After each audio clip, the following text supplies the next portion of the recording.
La Vía de la Plata, que es un camino milenario que se construye y que vertebra todo el occidente de la península ibérica y que ha tenido una repercusión por su trayectoria de un camino vivido, un camino conservado, pues hasta nuestros días.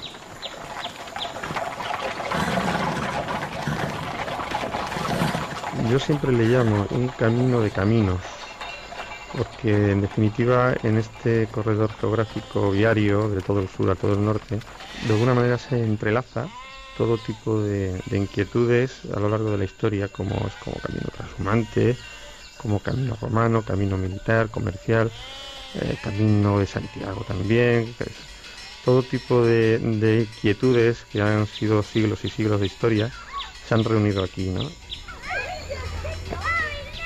Si tenemos en cuenta que es la vía o el medio de comunicación que une todo el oeste peninsular, desde prácticamente las costas de Galicia y Asturias hasta Sevilla, pues imagínense el valor histórico que pueda tener.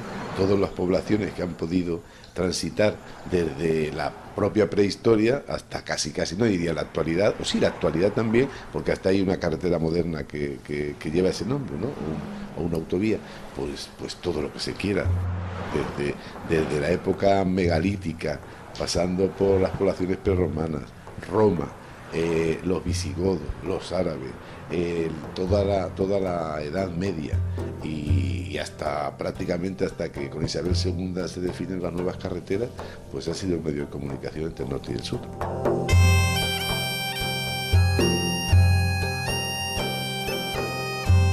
La Vía de la Plata en el devenir del tiempo. Las carreteras, las vías, se conocían ya por civilizaciones antiguas. Isaac Moreno Gallo, autor del libro Vías Romanas, Ingeniería y Técnica Constructiva. Se sabe que en Mesopotamia existieron, incluso con firme asfáltico, porque por allí es habitual encontrar asfaltos naturales, y ya se sabía que algún camino lo habían mezclado asfalto con gravas para hacer una cosa parecida a lo que vemos hoy en nuestras carreteras. Los griegos, por supuesto, seguramente las harían, se sabe que las hacían entre ciudades de una civilización que ocupaba un territorio relativamente pequeño, la actual Grecia-Turquía, pero el Big Bang que supuso la expansión de la civilización romana gracias a esa inmensa red de carreteras es un ejemplo único en el que seguro se está apoyando a la civilización moderna, porque de alguna manera estamos imitando su forma de actuar y su forma de trasladar la cultura y la civilización. En el caso de la península ibérica o Hispania, esa malla de caminos, ese tejido reticular coincidía en gran medida con los recorridos que desde tiempos pretéritos los animales utilizaron en sus migraciones. Así sucede en la Calzada de la Plata. Desde el Neolítico se sabe que los animales salvajes hacían movimientos de cierta entidad, más o menos largo, y comunicaban de alguna manera pues todas las montañas del norte, de la cuenca del Duero, la parte alta, con las zonas más bajas, al sur del río Tajo y del río Guadiana. Manuel Rodríguez Pascual, doctor en veterinaria e investigador de la transhumancia. Y que de alguna manera luego el hombre pues fue aprendiendo también de esos movimientos de los animales salvajes en el Neolítico, a partir del Neolítico, y luego cuando fue adaptando los animales a su uso, pues ya los fue utilizando él.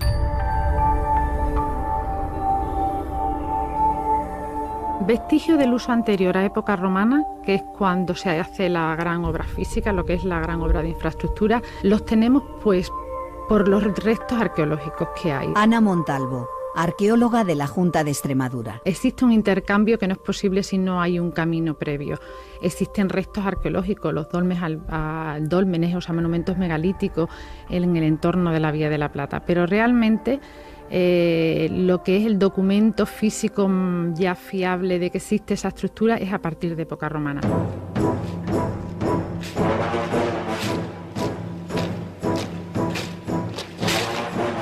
José Manuel Roldán Hervás es catedrático de Historia Antigua y autor de la tesis Iter Ave Merita Asturican, el itinerario de Mérida a Astorga. Fue publicada por la Universidad de Salamanca en 1971 y supuso el despertar, el resurgir de esta importante travesía. Van haciendo conforme las propias necesidades generan esa vía. Desde ese punto de vista, pues Los romanos, lógicamente, para poder conquistar, porque además tuvieron que conquistar, y ahí está bien claro, hay un documento de los más bonitos que ha dado el Imperio Romano, lo ha dado la zona de Alcántara, donde está ese magnífico puente, que es un documento en bronce en el que un general romano acepta la rendición de una tribu de lusitanos, de la zona lusitana, ¿no? Entonces quiere decir que allí hubo palos, entonces les exige que le den la yegua, que le den tal, y se lo devuelve, pero ahora ya soy el amo, os devuelvo todo, pero en nombre del imperio romano, ¿no? Pues bien, esa zona es la zona de la Vía de la Plata, por lo tanto que allí hubo palos, pero muchos. Quiere decir, por tanto, que para que un ejército, sobre todo como el romano, que tiene un tipo de táctica que exige el poder circular en filas, pues lógicamente necesita un camino para marchar.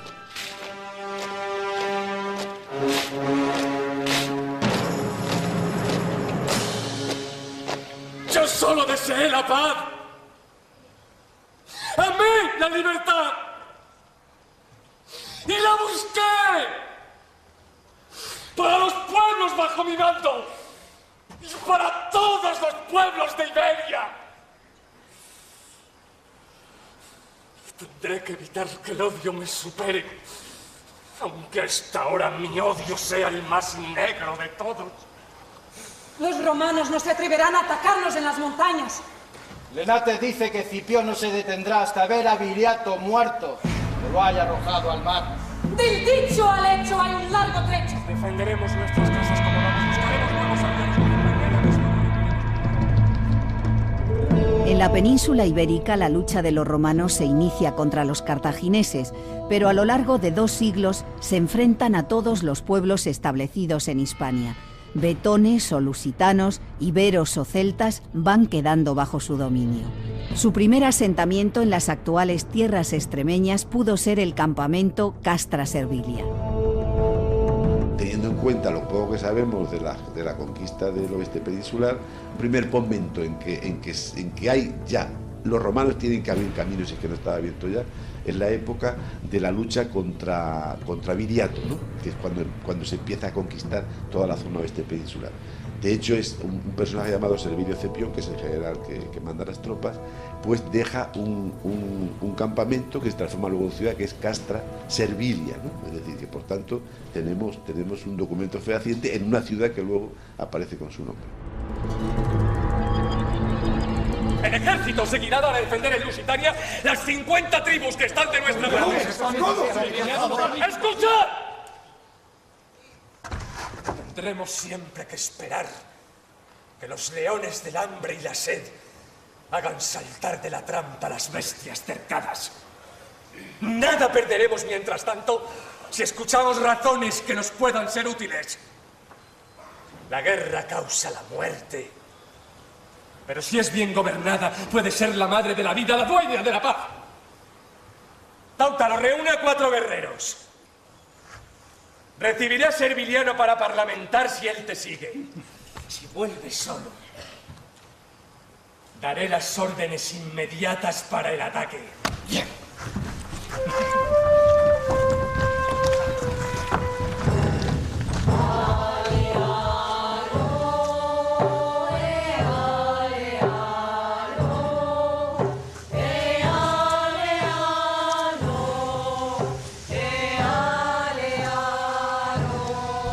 Un segundo elemento, imagino que en esa época pues probablemente pudo haber llegado más o menos hasta mitad del Guadiana, un poco más alto, ¿no? Por la zona de Alcántara, un poco más arriba. Un segundo momento es la lucha contra Sertorio, que se produce en los años 80 y 70 a.C. Un general romano viene a luchar contra él, es un sedicioso romano que hace aquí un experimento muy raro, cogiendo indígenas y haciendo una especie de anti-Roma. Pues viene un general romano, viene a luchar contra él, se llama Cecilio Metelo. Pues Metelo no es ni más ni menos que el fundador de Medellín, de ahí viene Metellinum, es Medellín. Y también funda una ciudad que se llama Castra Cecilia, de Cecilio Metelo. Castra Cecilia es el origen de Cáceres, por lo tanto quiere decir que estuvo luchando por esa zona, puesto que Cáceres es parte de la Vía de la Plata. Por lo tanto, en ese momento, un segundo momento, podemos llevar ya la Vía de la Plata, por lo menos hasta casi el límite con Salamanca. Y el tercer momento en donde podemos suponer que la vía sigue ampliándose o que sigue subiendo es cuando los romanos siguen penetrando hacia el norte. Y eso es la época ya de César y Augusto, que es con el que se termina la conquista. A partir de ese momento se puede decir, con Agripa, que es el factotum de Augusto, que es el que termina la conquista de Cántabros y Astures y el que reorganiza un poco el norte peninsular, se puede decir, yo creo que la Vía de la Plata, en su forma auténtica o la forma en que la conocemos, es una obra de la época del final de las guerras de Cántabros y Astures, es decir, de comienzos de la época de Augusto, entre el 16 y el 13 a.C., en el que había que comunicar la recién creada capital de una nueva provincia que se llamaba Lusitania, que es Emérita Augusta, Mérida, había que unirla a la capital administrativa del noroeste recién conquistado, donde los romanos habían puesto una precaria administración para poder mantener firmes a los recién conquistados, que es Astúrica Augusta.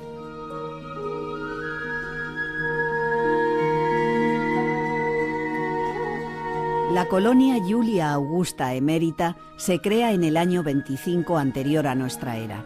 Su finalidad inicial fue dar descanso a los soldados de las legiones quinta y décima, veteranos de las guerras cántabras. Con el tiempo, se convertiría en una ciudad de gran relevancia en todo el imperio. Una capital que creció primero como centro administrativo, pero también como centro de riqueza, hasta el punto que en el siglo IV se considera una de las 9 ciudades más importantes del mundo, ¿no? Del mundo. A su vez, Astúrica Augusta se transforma en un centro estratégico para controlar la gran riqueza de la zona. En sus escritos, Plinio el Viejo se refirió a la actual Astorga como urbe magnífica. El ingeniero técnico agrario Manuel Rodríguez Pascual cree que la obtención de materias primas fue esencial para su desarrollo.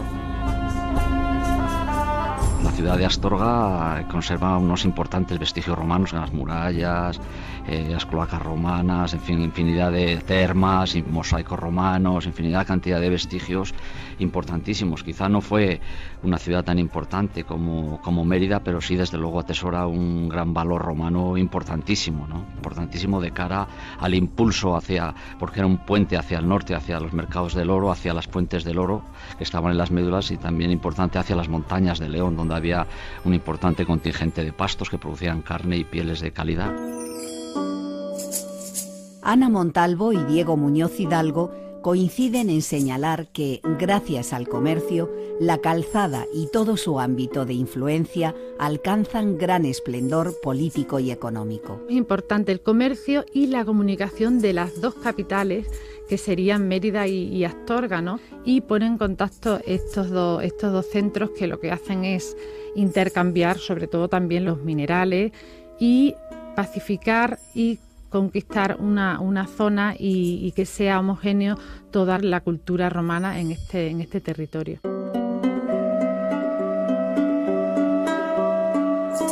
Estamos hablando pues de las materias primas, sobre todo los metales, estamos hablando de las cuencas auríferas del Tajo, también el estaño de la zona leonesa y gallega.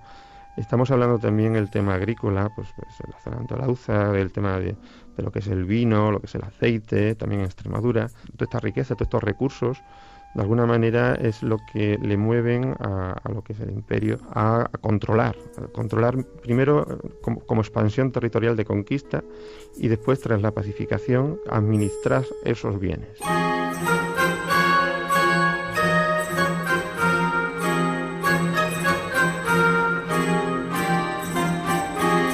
El Imperio Romano llegó a tener cerca de 90.000 kilómetros de calzadas que se convirtieron en la mejor herramienta para la romanización.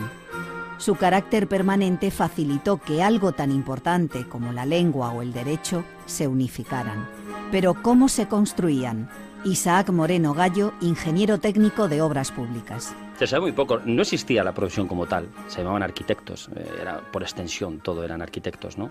Pero eran realmente verdaderos ingenieros. En el ejército se llamaban munitores, que eran los ingenieros militares, que tenían un buen cuerpo de ingenieros también los militares, y seguro que existían academias y lugares de formación de estos profesionales, porque las vías romanas se han hecho igual aquí en España que en Turquía, que en Túnez y que en Italia. Cree Moreno Gallo que a lo largo del tiempo se han perpetuado algunos errores, como el de suponer que los artífices fueron soldados o esclavos. Las investigaciones apuntan a que en la mayoría de los casos eran obras que se adjudicaban a empresas civiles. Hay una sola cita que habla de, en un momento dado, creo que es una cita de Livio, que efectivamente unas legiones determinadas, para que no estuvieran ociosas o no estuvieran demasiado desentrenadas, las pusieron a hacer un tramo de carretera. También es cierto que hay hitos, señalizadores, miliarios, que aluden a las legiones, a unas legiones determinadas que colonizan. Pues en el caso de Zaragoza, de César Augusto, habla de la Legio 7, de la Legio 4, etcétera, ¿no? Que son legiones que van de veteranos que van a jubilarse allí. Pero físicamente es muy improbable que ellos construyeran las carreteras. Probablemente administraban la construcción de la carretera. En ese momento era la administración que adjudicaba la carretera, pero no la ejecutaban físicamente. De hecho, de todos los documentos clásicos que se han encontrado que aluden a la construcción de carreteras, a contratos de carreteras, Chevalier es un francés que hace años trabajó sobre esto, hizo un buen trabajo, el 90% hablan de contratos civiles.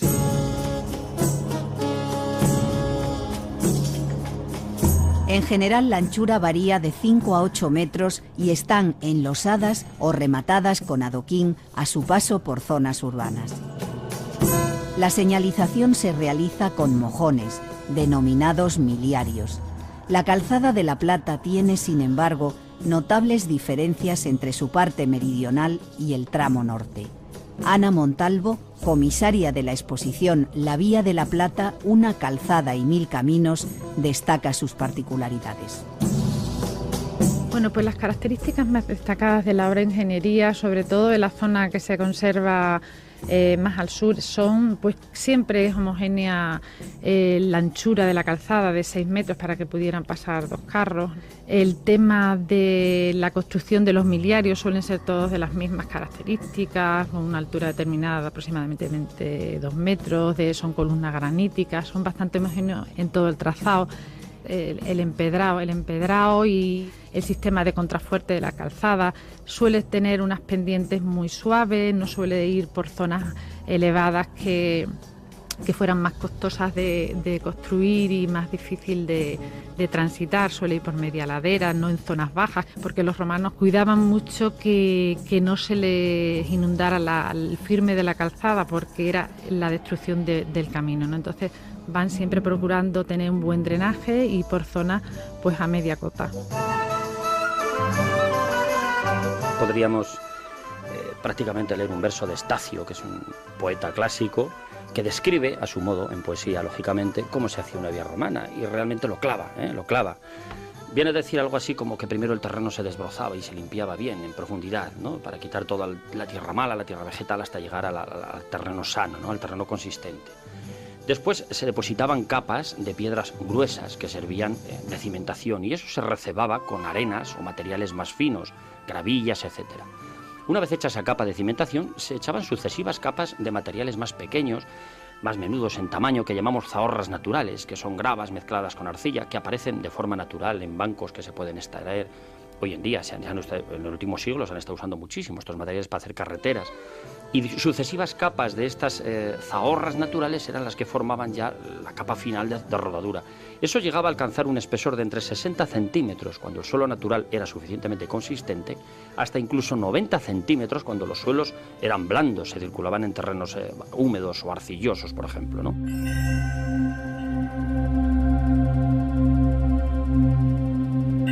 Un elemento absolutamente singular de las calzadas son los ya mencionados miliarios, mojones que se colocaban cada milla romana, es decir, cada 1000 pasos dobles romanos, que equivalen a poco más de 1480 metros.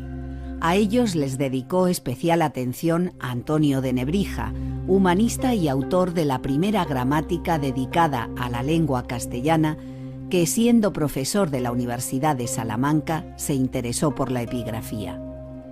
En los miliarios, entre otras inscripciones, aparecía la distancia a la ciudad de referencia, en este caso a Emérita Augusta, pero también eran un homenaje a las legiones y a los sucesivos emperadores como Nerón, que se encargaron de las reparaciones.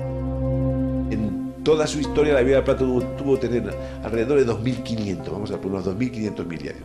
Se han conservado 200 y algo, por lo tanto el 10%, que es una enorme cantidad de documentación con respecto a lo que se puede encontrar en cualquier otro punto del imperio. Es decir, que desde ese punto de vista la Vía de la Plata es privilegiada. Gracias a sus reparaciones sucesivas, posteriores, tenemos constancia de varios emperadores, por ejemplo Trajano, ¿no? Adriano, entre otros, que hay una sucesiva reparación de varios tramos. De ahí que nos han llegado miliarios con un mismo numeral, pero construido o reparado por diversos emperadores, ¿no? Quería que a todos llegara la inmensa majestad de la paz romana, insensible y presente como la música del cielo en marcha. Que el viajero más humilde pudiera errar de un país, de un continente al otro, sin formalidades vejatorias, sin peligros, por doquiera seguro de un mínimo de legalidad y de cultura. Que nuestros soldados continuaran su eterna danza pírrica en las fronteras. Que todo funcionara sin inconvenientes. Ese deseo que para el viajero manifestó el emperador Adriano fue una realidad. En las calzadas romanas, tan definitorias como los miliarios, fueron las mansios, construcciones fortificadas y dedicadas al descanso de los viajeros y al avituallamiento de las caballerías. Algunas estaban en los propios núcleos urbanos y otras en el campo. En ocasiones, en torno a ellas, nacieron nuevas ciudades. Documentos de la época que se han conservado se convierten, aún con sus incorrecciones, en elementos imprescindibles para la investigación. Todos esos documentos hay que cogerlos con relativa prudencia, ¿no? Nosotros al que más hemos aludido es al itinerario de Antonino, que es una guía de camino que estaba en uso en el siglo III y sobre todo porque es muy interesante porque hace alusión a una serie de caminos que había en la península ibérica, de grandes rutas, y sobre todo en el caso de la Vía de la Plata a las mansiones que había, las paradas que había en el camino. Como hoy en día, cuando tú haces un viaje y sigues una determinada ruta, un determinado camino, pues hay unos lugares de paradas, porque cada 30 kilómetros pues necesitabas avituallamiento. Entonces, gracias al itinerario podemos conocer prácticamente todas las mansios que había a lo largo del camino. Una de ellas era Augusta Mérita, Honorba Casarina, Caparra, Astorga, etcétera, ¿no? Y entonces es una fuente importante. Lo que pasa es que luego hay datos que no concuerdan y entonces ahí es donde se suele complementar, se suelen buscar otras vías documentales que sirvan para completar toda la documentación.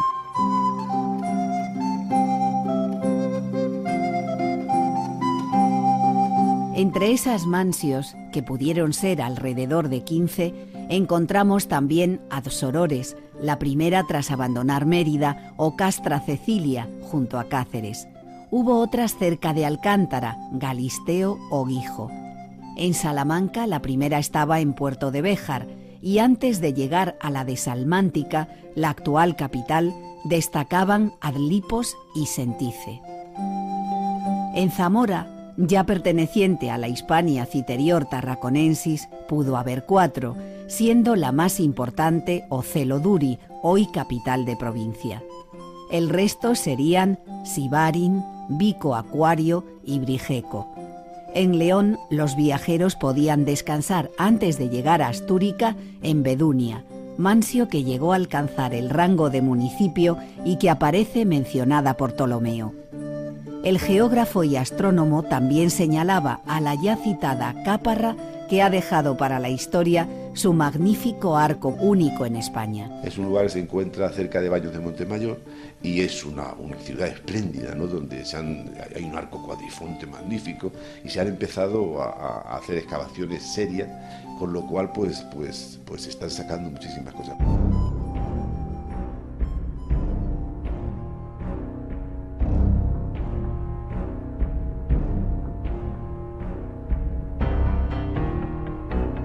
Importantes para esta gigantesca obra pública fueron los puentes. Afortunadamente, en este corredor se han conservado relativamente bien las estructuras, mejor que en la vertiente mediterránea. Esto ha facilitado que, según el ingeniero técnico Isaac Moreno, queden ejemplares especialmente valiosos. Está el puente de Mérida, que es increíble, un puente larguísimo, el más largo del imperio, que se sepa, en cuanto a longitud. Lógicamente es un puente modesto en cuanto a altura y a luz de los ojos, pero es muy largo, atraviesa todo el Guadiana en una longitud tremenda. Gran parte de él todavía tiene la estructura romana. El puente de Albarregas, que también está allí. El puente de Alconétar, que trasladaron cuando hicieron el embalse de Alcántara, lo trasladaron a la Cola, a un punto allí donde no se inundaba para que se pudiera seguir viendo, pero que era un puente magnífico, también de esta Vía de la Plata. Algunas ruinas de otros puentes menores van quedando. El puente de Salamanca. El puente de Salamanca es el mejor puente que tiene, por ejemplo, todo Castilla-León. El mejor puente romano. Y al norte de Salamanca ya no se conserva ni un solo puente y cada vez menos vía romana hasta estar completamente labrada. Es lo propio. 2000 años de hidrodinámica no conservan apenas los mejores puentes y los menos agredidos. Eso es lo que se ha conservado.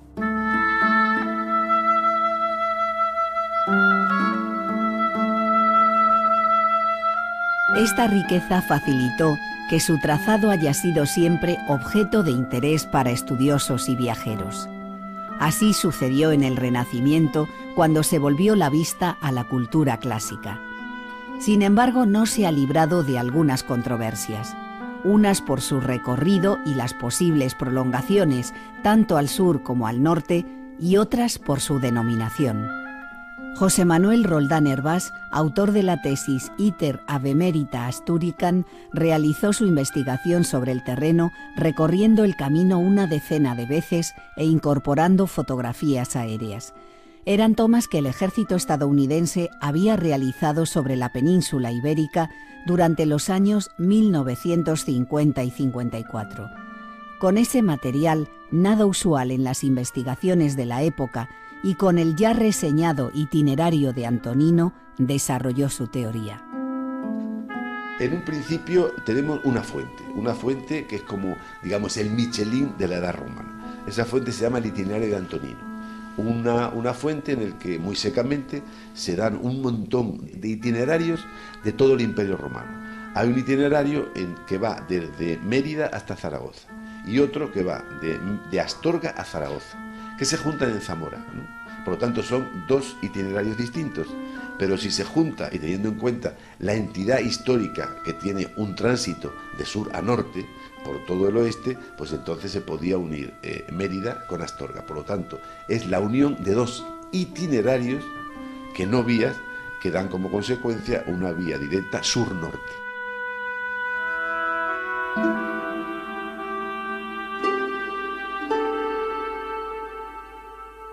Otro documento importante fue el Ravenate o Anónimo de Rávena. Una fuente del siglo VII, aunque esa fuente se remite a un mapa pintado que es de época romana del siglo III o IV, se llama el Mapa Mundi de Castorius, ¿no?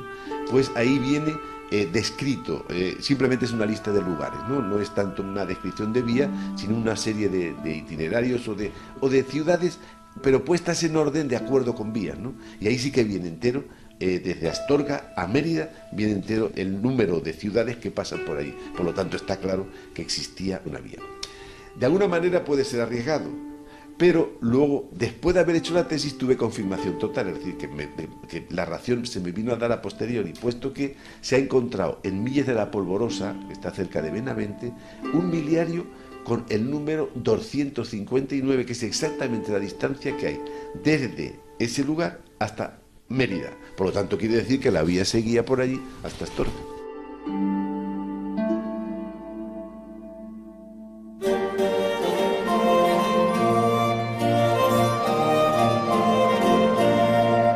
La arqueóloga Ana Montalvo sitúa en el tiempo la aparición del nombre Vía de la Plata, con el que hoy reconocemos este corredor. En cualquier caso, es muy polémico el término de Vía de la Plata, ¿no? La primera constancia que tenemos que se le denomina concretamente a la vía que iba de Mérida a Astorga, la tenemos a partir del siglo XVI y siempre se le ha denominado a este camino así. Y luego sí que vemos este término también en otras zonas, porque hoy se ha hecho extensible a la vía que desde Mérida partía hacia el sur. Como todos sabemos que hoy es el camino mozárabe, el camino que todos los peregrinos desde el sur siguen para llegar a Santiago de Compostela. Entonces, Es verdad que sí aparece en otros términos, pero el que se conoce como Vía de la Plata y que se ha generalizado es realmente el del que estamos hablando ahora mismo. Fechados en la primera década del siglo XVI, 2 documentos dan testimonio de ello. El primero, una carta de Cristóbal Colón dirigida a su hijo Diego, comunicándole que espera partir hacia la corte en breve. Muy caro fijo. Recibí tus cartas de 15 de este. Yo espero en nuestro Señor de partir esta semana que viene. Si me escribes, vayan las cartas a Luis de Soria, para que me las envíe al camino donde yo fuere, porque si voy en andas, será, creo, por La Plata. Nuestro Señor te halla en su santa guardia. Tu tío ha estado y está muy malo de las quijadas y de los dientes. Fechado en Sevilla el 28 de noviembre. Tu padre que te ama más que así. El segundo es un texto de Antonio de Nebrija, publicado en su libro Repetición Sexta sobre las medidas. El humanista, interesado, como ya hemos dicho, en las inscripciones de los miliarios, también mostró su interés por la longitud del paso romano y la distancia entre ellos. Sus estudios los hizo en la propia calzada. También pertenece a la misma Lusitania una vía famosísima llamada vulgarmente de la Plata. El pontífice Lucinio fue el primero que la construyó. Después la rehizo César Trajano y a continuación la restauró Helio Pertinax y otros emperadores, como se deduce por los mojones a los que separan 1000 pasos.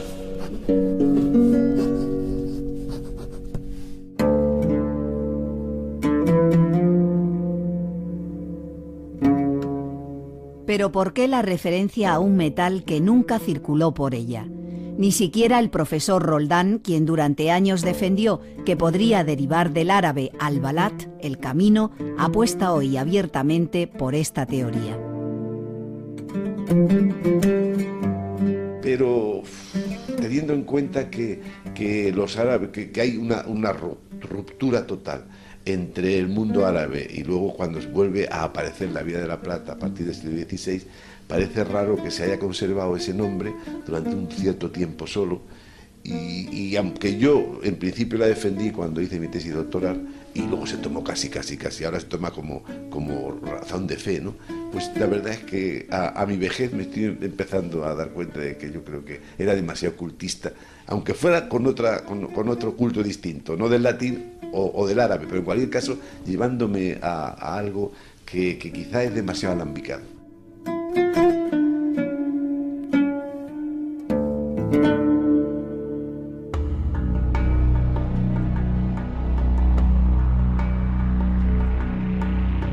Lo que sí se sabe es que las últimas reparaciones realizadas por los romanos datan del siglo IV.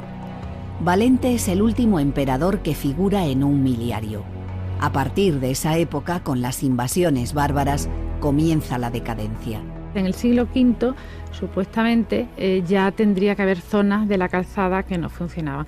Pero nosotros podemos ver por los datos históricos que lo que se hace es crear variantes. Ana Montalvo, arqueóloga de la Junta de Extremadura. Por ejemplo, cuando se conquista la zona por los cristianos, estamos viendo la zona de Plasencia cómo la calzada fluctúa, y con el nacimiento de esta ciudad pues ya tiene un tramo que ha cambiado, ¿no? Y esto es lógico, esto lo vemos en la actualidad, cuando tú coges un camino, sobre todo en las zonas rurales, una vía pecuaria, y ves que se inunda, rápidamente se crea un arco que hace que pases por otras zonas con menos accidentados y con menos problemas. Esto ocurre también con la Vía de la Plata. Aunque algunos tramos quedan en desuso y en ocasiones se modifica su trayectoria, este corredor, por sus magníficas prestaciones, sirvió para que los visigodos apoyaran la entrada e implantación del cristianismo. Ya con la venida de vándalos, suevos, alanos, etcétera, lógicamente esa infraestructura que estaba ahí, y sobre todo porque esa infraestructura a su vez aprovecha esos pasos de montaña y esos vados de los ríos, pues para estas nuevas oleadas indoeuropeas, lógicamente de norte a sur se siguen aprovechando, ¿no? Diego Muñoz Hidalgo, escritor. Se siguen aprovechando en un principio como un carácter militar, pero también administrativo. Ya tenemos en época visigoda, aunque la capital del reino estaba en Toledo, Mérida, el núcleo de Mérida era un núcleo importante, y su puente, volvemos a ese paso natural, ¿no? Ese lugar estratégico, como fue Mérida en este caso, y esa incluso reparación del puente, que en época visigoda se hizo, de Mérida. Y también a nivel de población, en el ambiente rural había unas explotaciones agroganaderas que a través del camino pues también seguían utilizándose.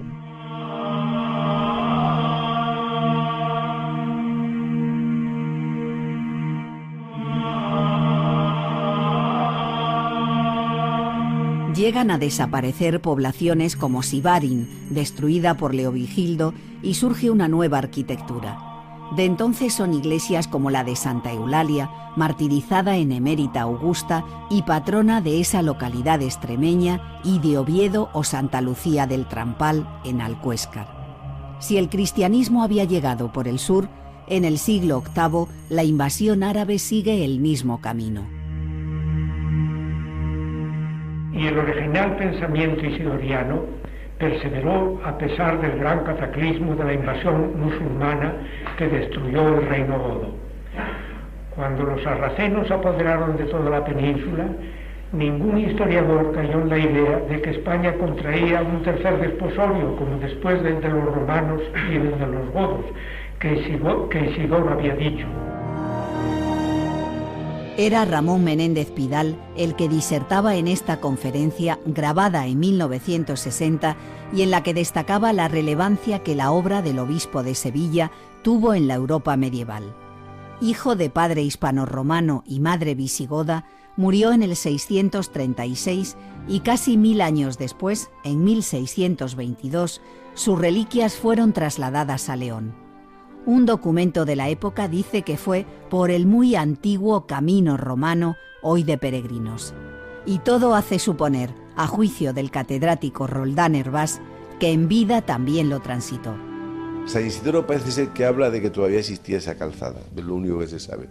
Pero en todo caso, teniendo en cuenta lo que pasa después, primero los visigodos, y posteriormente con la llegada de los árabes, pues tienen que aprovechar lo que hay para poder penetrar, ¿no? Bueno, no van a entrar por los riscos, ¿no?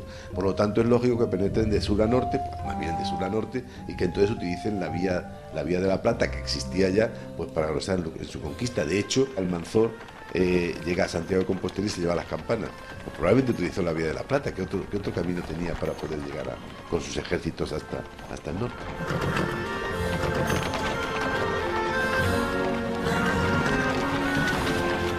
Almanzor hizo todo esto desde Córdoba a Santiago y vuelta en un verano, con lo cual, si no va sobre las vías romanas y con buenos medios, difícilmente puede hacer semejantes distancias. Pero utilizaban las vías romanas que se podían y que todavía estaban más o menos enteras.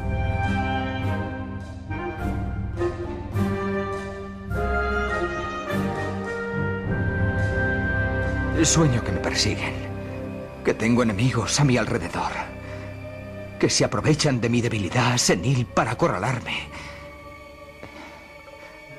¿Y el príncipe Ixam? Está al cuidado de Al-Musafí y sus hombres. ¿Y Almanzor? Oh, no os preocupéis por ese gran hombre. Yo le ayudaré para que siga haciendo de Ixam un digno heredero vuestro. No sé.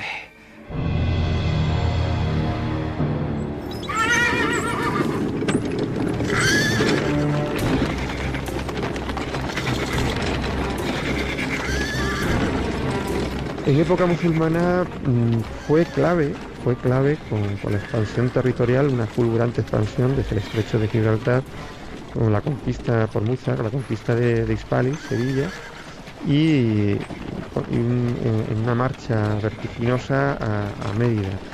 Y durante todos estos siglos, 7-8 siglos de dominación musulmana, la calzada sirvió de vehículo de múltiples movimiento de tropas de sur a norte, de Mérida o de Mérida a Sevilla también, incluso a la zona de Cádiz. Hay movimiento de tropas que están en los documentos árabes que lo mencionan bastante, ¿no? Ese desplazamiento. La guerra se perpetúa entre musulmanes y cristianos. Se sabe que por aquí se desplazaron, entre otros, Alfonso IX y X, Sancho IV o los Reyes Católicos. Sin embargo, no fueron razones políticas, sino comerciales, las que hicieron que el corredor occidental volviera a tener una gran importancia. La creación de la Mesta, bajo los auspicios de Alfonso X el Sabio, permite que muchos tramos de la antigua calzada romana y una cañada real, llamada la Bizana, compartan historia. Manuel Rodríguez Pascual, doctor en veterinaria y autor del libro La Trashumancia.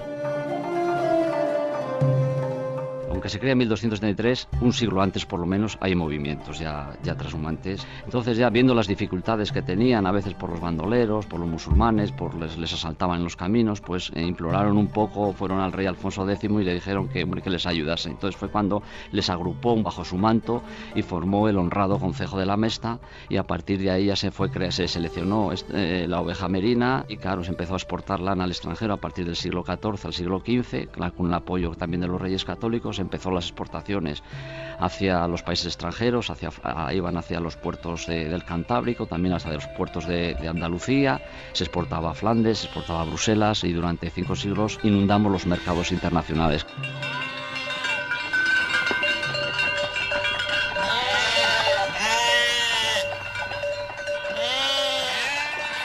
Considerada la lana de mayor calidad del mundo, su exportación se convirtió en la principal fuente de ingresos para los reyes españoles. Los ganaderos contaron con todos los beneplácitos y ayudas. Al año movían casi 4 millones de ovejas por la península. Llegó a haber 125.000 kilómetros de cañadas, y las más grandes, las denominadas reales, podían tener hasta 90 varas de anchura, es decir, unos 75 metros.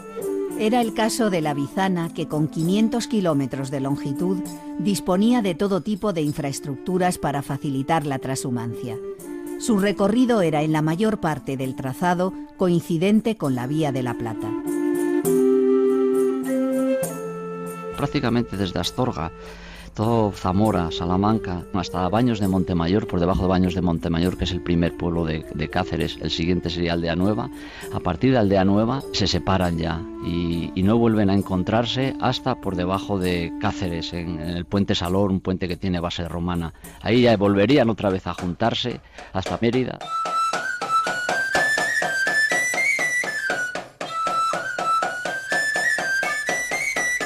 Investigador en el Consejo Superior de Investigaciones Científicas, Manuel Rodríguez Pascual destaca cómo los pastores, que obligatoriamente tenían que saber leer y escribir, así como los alcaldes mayores o los jueces de la cañada, se convierten en transmisores de cultura. Llevaban tradiciones, llevaban la música, llevaban su rabel que tocaban, lo comunicaron con los de allí, llevaban los platos de cocina, cómo transmitían cuentos, leyendas, canciones, etcétera, etcétera. Fue un vehículo importantísimo. Pintando yo mi callada, vi de venir 7 lobos por una larga cañada. Venían echando suerte y al velar que le tocaba,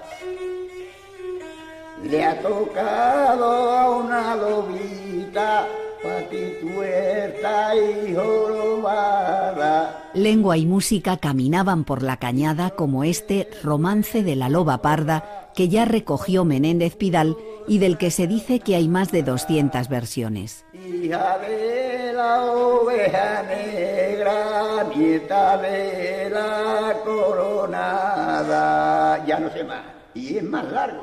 Y en sus traslados estacionales por la Bizana se comparte camino con los peregrinos que desde la ruta mozárabe llegan a Compostela. Tenemos constancia de las primeras iglesias que están dedicadas a Santiago prácticamente cuando se inicia la Edad Moderna, en el siglo XV y XVI. En Cáceres hay una iglesia dedicada al apóstol Santiago. A la salida del Casar de Cáceres hay una ermita dedicada a Santiago. Entonces creemos que ya se puede constatar el uso de peregrinaje a Santiago en esos momentos.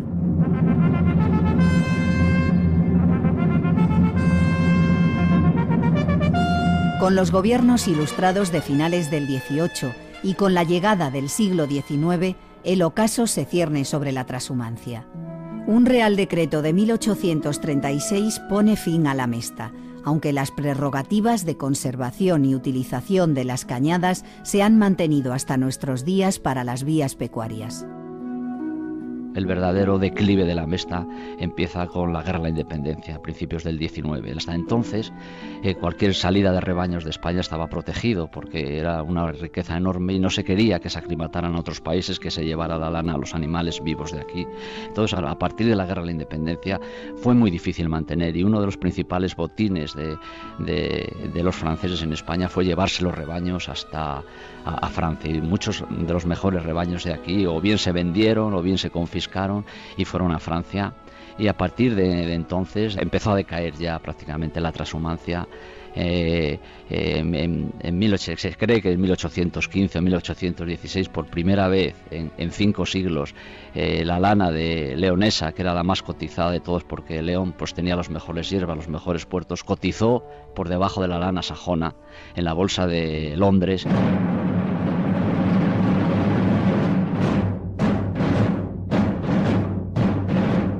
La Guerra de la Independencia tuvo muchos escenarios vinculados a este camino. Allí se libraron batallas como la de Alcuéscar y Arroyomolinos o la de Arapiles. Poco a poco los franceses fueron abandonando el cerro y los ingleses ocupándolo sin precipitación. Al fin, caía la tarde cuando vimos a los desparramados grupos del ejército francés desaparecer en el bosque. ¿Ha visto a mi comandante? ¡Están deshechos! Ya no pueden rehacer las líneas, se van. La descarga de Cotton ha sido como una gran cuchillada. Ahora solo nos falta echar a estos últimos franceses que se resisten a abandonar la cumbre del Arapil. Reorganicé a mis hombres y me lancé al ataque que debía ser definitivo.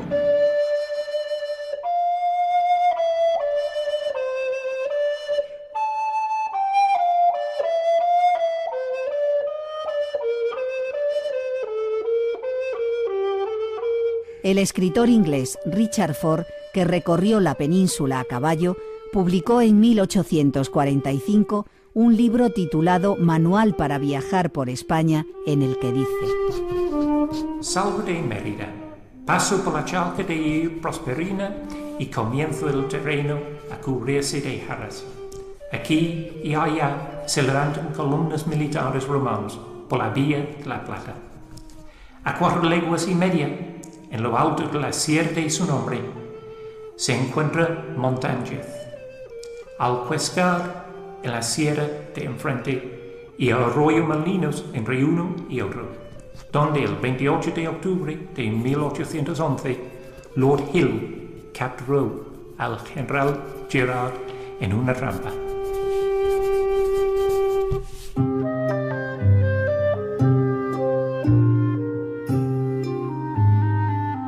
Si un decreto de Isabel II pone fin al honrado concejo de la Mesta, también durante su reinado sucede otro acontecimiento definitivo para la Vía de la Plata.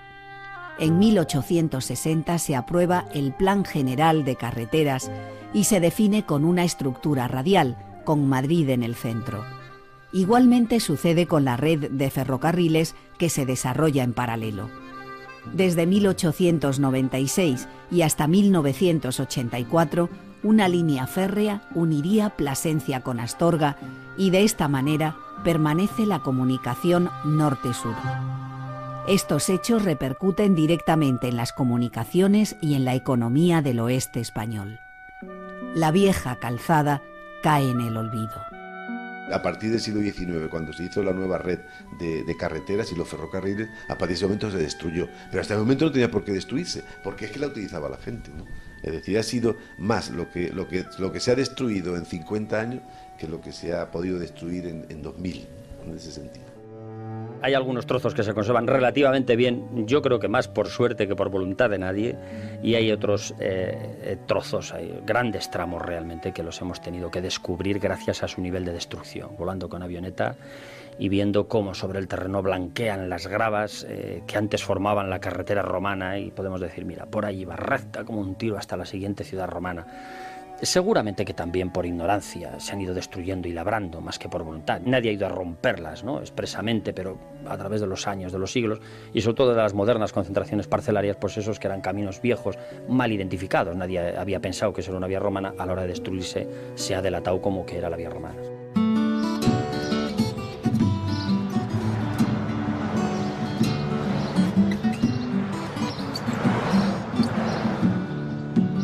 Hoy, igual que ayer, la bimilenaria Vía de la Plata es un foco de atención para los trabajadores de la historia, pero por ella ya no discurre sino el viajero ocioso listo para la contemplación del tiempo.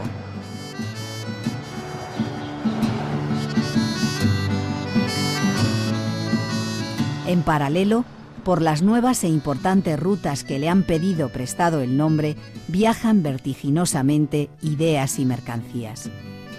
Carreteras de asfalto nuevas y caminos de hierro desaparecidos que transforman permanentemente su ser, pero la protegen del olvido. Van muriendo y van naciendo conforme a las necesidades que van surgiendo a lo largo de la historia. Y yo creo que el tema de las grandes infraestructuras lo que hacen otra vez es renacer la Vía de la Plata. Y por supuesto con otras variantes que están en función de las necesidades de los tiempos.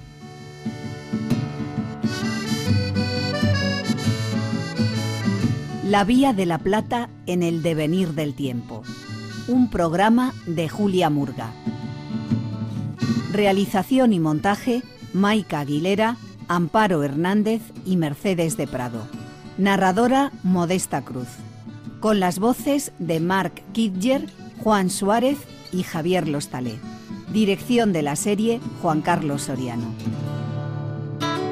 Documentos es una producción de Radio Nacional de España. Estando yo en la bichoza, pintándola mi callada, las cabrillas altas iban y la luna rebajada. Mal barruntan las ovejas, no paran en la majada. Vi de venir 7 lobos por una oscura cañada, venían echando a suerte cuál entrará la majada.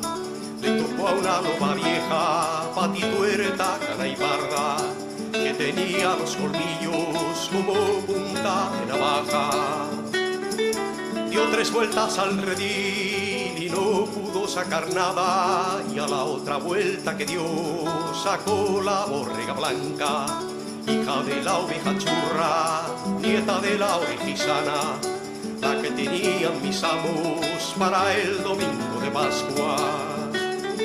Aquí mis 7 cachorros, aquí perra trujillana, que si me matáis la loba, la pella tenéis doblada, y si no me la matáis, celaréis de mi callada.